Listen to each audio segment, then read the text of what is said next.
Amaya Pratiwi dan Umit Turkar punya cara spesial untuk menjaga hubungan mereka. Keduanya sempat viral di media sosial pada 2019 lalu.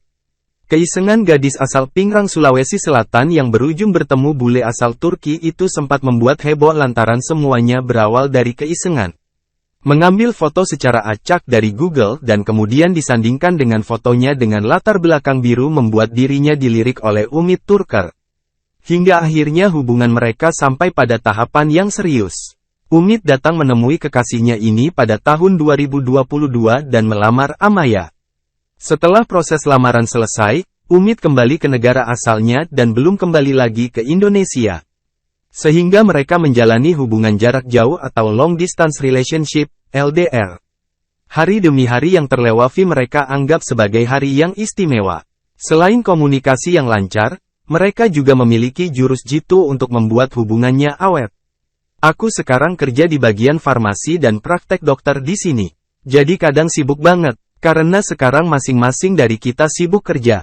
Jadi setiap hari-hari istimewa kita, kalau lagi LDR, kita selalu meluangkan waktu untuk merayakannya lewat video call dan saling kirim hadiah, ceritanya kepada tribunjakarta.com, Selasa, tanggal 15 Agustus tahun 2023.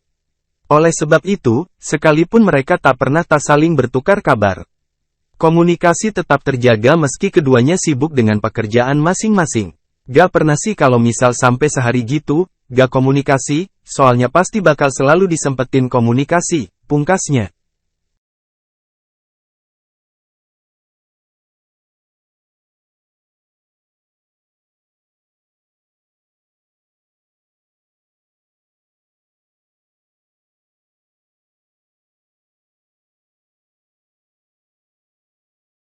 Terima kasih sudah nonton, jangan lupa like, subscribe, dan share ya!